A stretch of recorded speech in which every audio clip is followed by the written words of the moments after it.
Welcome to the NXT Podcast, your home for weekly NXT reviews and insight. The beautiful part of NXT is that when one dream ends, another dream begins. Find all of your NXT news, recaps, and analysis right here. So with that being said, we only have one question for you. Are you ready? We thought so. Let's get the show started right now. All right, this is Memphis Mark coming to you from Mullet Manor, and we're going to do the NXT review for 10/24, and it is the first night of Halloween Havoc. They do the prior to Halloween, I guess, when it falls on Halloween, and then, of course, Halloween night is night 2, and tonight is pretty good, is a pretty good show, and they start off with a band I have to admit I wasn't familiar with, but I definitely liked, and it was New Year's Day, and they were doing Vampire, and when I first heard the song on there, I was walking by, and I thought that was Shotzi for a second. And, of course, I had to stop and look, and it definitely wasn't Shotzi, and had to sit down and watch the song. So a great opening. And then they go to Scarlett and Shotzi, because they're the host. And they do their little opening spill, and, of course, everyone's got their costumes on. But they're going to open it up with the Devil's Playground match.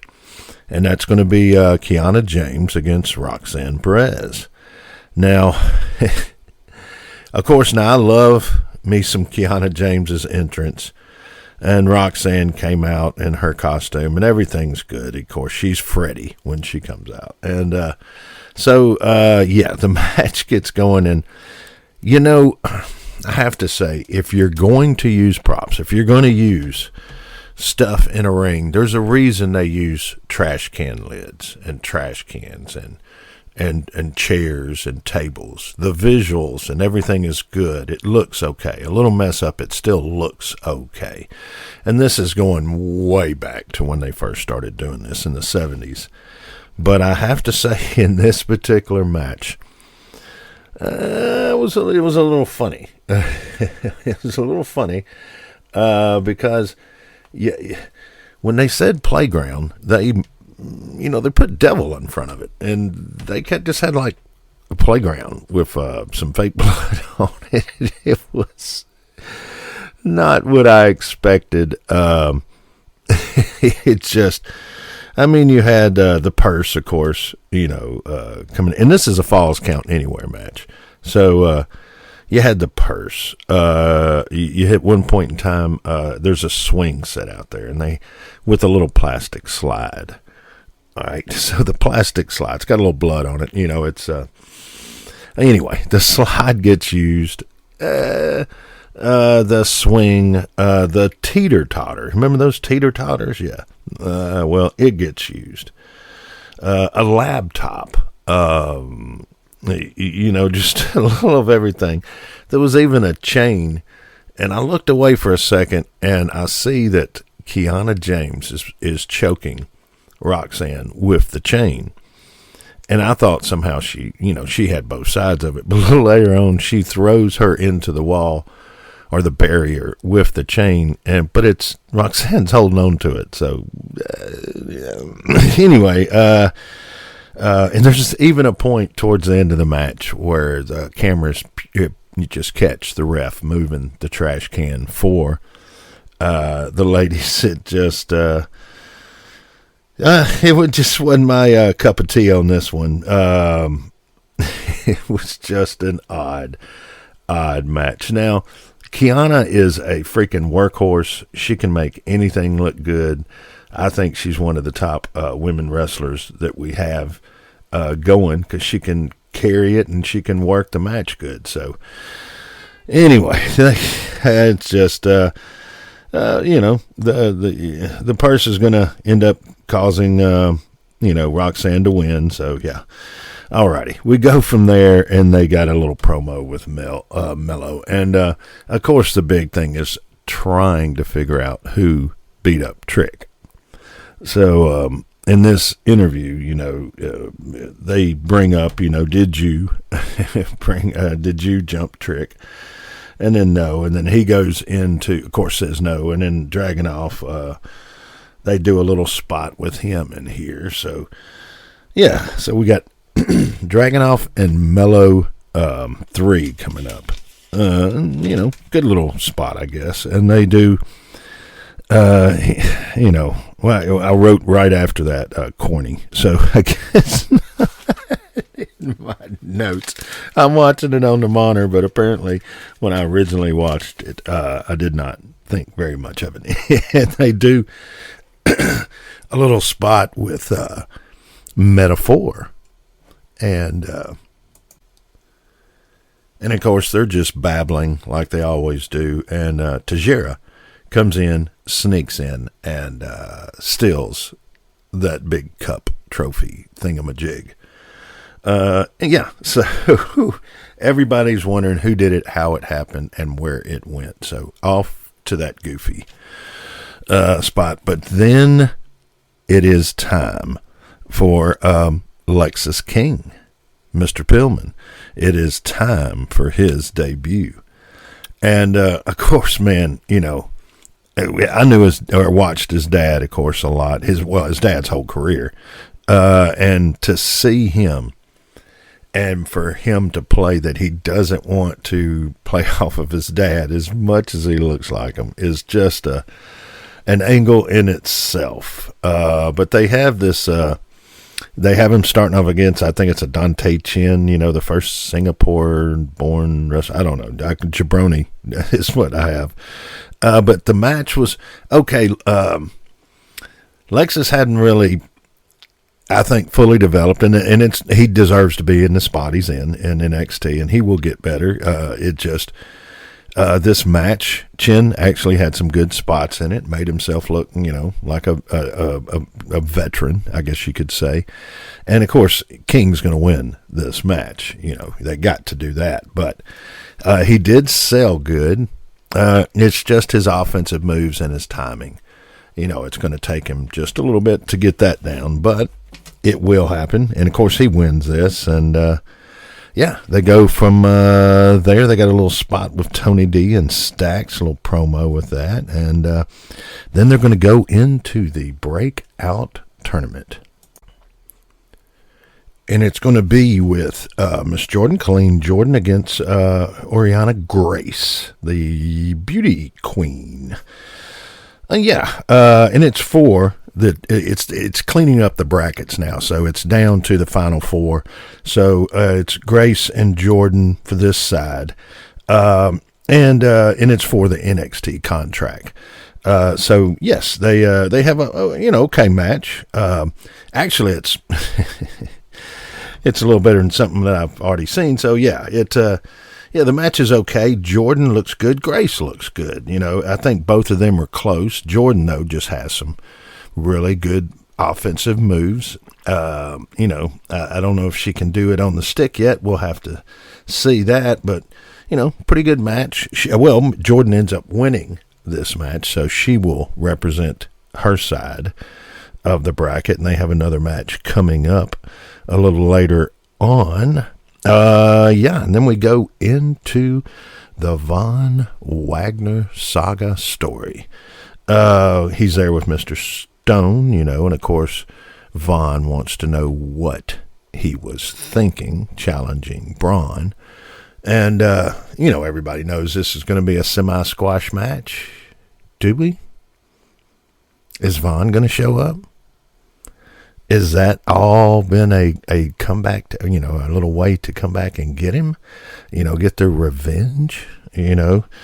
Von shows up. I don't know. There's got to be something to it. Now, that's going to be on night 2, which is, of course, next week. But we will see if this is going to be a squash or if we'll have the reappearance of Von Wagner, which I kind of hope it is myself. I think this could be a good angle, good way to bring it back in and get going. So let's see. They go from there to, we got the host, again, with the Creed brothers and Ivy now. And, of course, they're wanting their revenge match. And, so the host, the ladies, decide to spin the wheel. So there's that doggone wheel again. And they, of course, spin it, and it comes up, which would normally be tables, ladders, and chairs match, but they have cleverly marked out the C and put an S, so it's table, ladders, and scares. Okay. And, yeah, so they got another Tony D and and Stacks little spot before they go into the match with Tony D and Stacks and Chase U. And of course, we've got Theo with her, but we also have JC Jane is out there with Chase U. So now, as far as the match was pretty good. You know, Tony and Stacks has got good timing, and he's got some great offensive moves. He can jump over the top rope with ease. He can, the little deal they do with Tony D, kind of arm bar, or not, like a throw he does over the top rope onto the opponent outside. That is good. Everything is good on that end, but I have to say that Chase, you look pretty good in here too. Now, they're definitely the new day of the NXT with the comical side of everything, but they actually can work when needed. Now, Duke needs to do a little better on his selling instead of looking so soap opera-ish, whatever. But this match was pretty good. And, of course, it has to have an angle, and that is, at one point in time, Miss JC Jane tries to slip Mr. Chase a crowbar, a pry bar there, to help him win the match, but he refuses. And a few offensive moves later, bam, we have new tag team champions in Duke Hudson and Andre Chase. So Chase U is now the holders of the tag team belts. So here we go. We got an angle with Tony and Stacks trying to get it back. We have other guys trying to get into the mix. So, we'll see how they're going to do with the tag team division. All right. After that, let me see. We got little Nathan Frazier's doing his talk show that he does. And Nathan's really good with the stick. So, he does really good. And, of course, this is mostly referencing Dom, that he, says that Dom has a face that just needs to be slapped. And, I think Dom does a great job of presenting that face to make you want to slap it. So he is definitely coming on. But Nathan does really good in this little spot. And, of course, they're setting up for a match coming up. And of course you got Baron Corbin coming after that, and they have to ask Baron, hey, were you the one that jumped Trick? And he pretty much says that if he was going to do it, he'd walk up and do it. So he doesn't need to go behind anybody's back. But he does bring up the angle of, hey, it was Mello, or it was, it could have been this, or it could have been that, but he does put the angle back on Mello. So we're going to get something a little later on with this. Is there a little meat on this bone? We'll just have to see. All right, this is an interesting match coming up. Okay, I have to show my age here again. It's Gigi Dolan versus Blair Davenport, but the thing that gets me is the match is called a lights out match. Okay. Now, in my day, a lights out match was a no sanctioned lights out match, meaning at the end of the card, there would be a brief intermission. They would cut the lights on and off, and say that if you don't want to see brutality, then you need to leave now, because we are not sanctioning this match. It is a lights out, a match happening after the lights go out. Okay, so it was a little surprising when they announced that match is coming up next. So I'm thinking, how are they going to do the lights out match? Well, they did it the way I was not expecting. They just cut the lights out. That's all they did. They even made a spectacle of cutting the lights off. Now they've got the ring, of course, where you can see and everything, but other than that, that was the lights out match. Okay, so now let's go into the match. It starts off kind of strong, and and GT's been getting better. Blair is good, so we could sit here and go on, but I can't stop thinking about they just cut the lights off.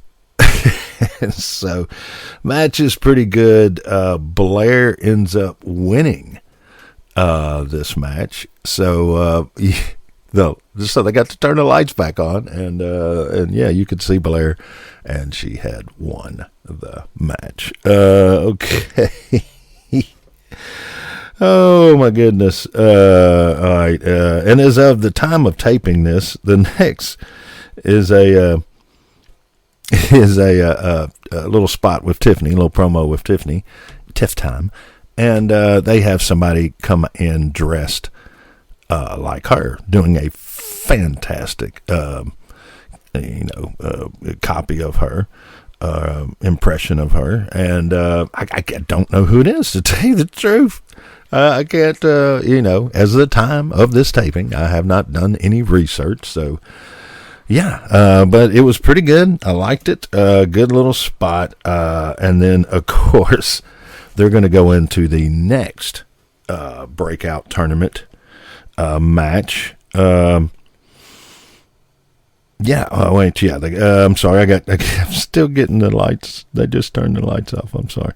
But this breakout tournament match is Lola Vice and Carmen Petrica,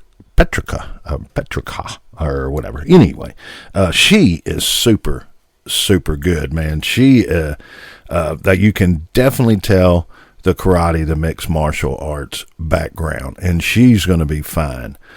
Personally, I think somebody needs to give her a sandwich, put a little weight on her. That's just me. She's got the good moves, as they say, the educated feet. But hey, Lola Vice has got a little of that too. And the match is pretty good. It is pretty good. Other than the tag match, actually, this might be the second best match I've seen so far tonight. And it does come down to some big kicks. Carmen puts on a big, nails Lola just perfect. But Lola comes back with a even better, or even more perfect her but a better placed kick, and down goes Carmen, and Lola Vice gets the win. So it's setting up for next week. So good little spot. Let's see, they have a little chase, celebration, Chase U celebration with, everybody, the whole crew, the gang, the clique. And out of nowhere comes the women's tag champs from, I think it's SmackDown there, but it's Chelsea and Piper.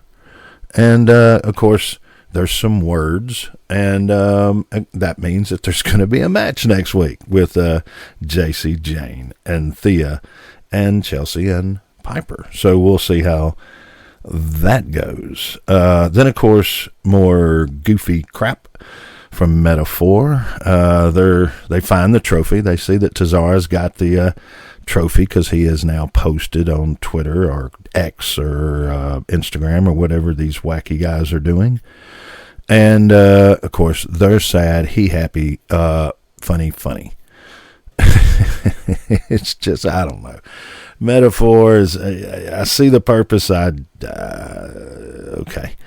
But then they've got Mello doing a little spot, and Braun comes up, and Braun's kind of letting them know that, hey, man, we were on top just a few weeks ago.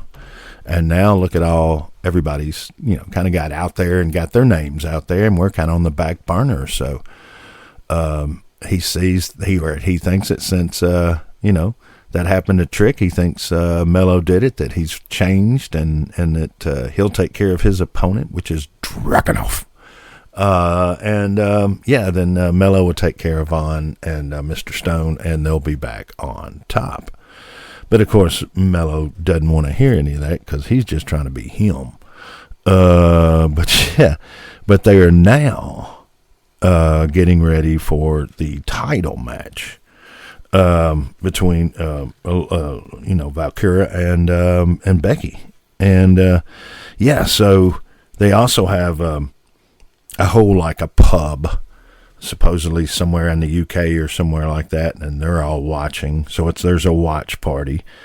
And then you've got Jade Cargill up in the Muffet box watching. She does her first original pose there and lets them know that she is there. So, all right. So the match itself is a really good match. You're going to have, and I'm sure this was a practice laid out. This is definitely not just a walkthrough because some of their moves were just a little too smooth. And then if you're going to have the outcome like they did, you're going to have to make it look good. And they did a pretty good job of it. Meaning that we have a new champ. So Becky drops the title to an NXT star and gives her the rub, gives her the bump, gives her the, the endorsement to carry on. But, they got to make the match look good, and they do. And in the end, it comes down to a counter on one of Becky's moves, and she rolls her up and pins her in a position to where, you could just about see it happening. So, a good match. I could sit here and go on and on about it, but I'd say go back and watch it. It's worth it. And they put on a show. They had the headlining match, and they put on a show. Now, as far as the whole night, I got to give it a B minus. A good show.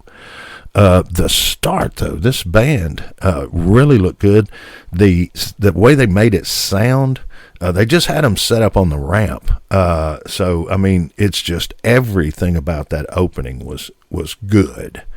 So it just really started the ball rolling, and I think they did a pretty good job of it overall. Like I said, when you're going to bring things into the ring, with the Roxanne match, she ripped a fence post off, or a fence plank, or a picket, and I'm sure it was what it was, and it looked like it because Miss James bends to take that blow, and the board breaks perfectly. I wish sometimes they'd get some of these guys a miter saw so they could at least make it look like some jagged edges or something. I don't know. But anyway, that and the chain in that match kind of, that was the only thing in that. But Kiana did make the match look good, and Roxanne did good in that one too. And then, the Tiffany promos and the Chase U winning the belts goes along with this, with Valkyria winning the ladies championship. So it's just everything kind of fit in its proper place. So good, tight show. I'm very happy for that. Mello was probably the, I don't want to say the weakest, but the most non-appealing promos, and usually he does pretty good promos. And of course, I did not see Trick, so they're carrying on with that.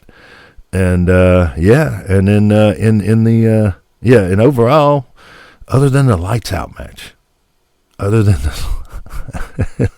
lights out match.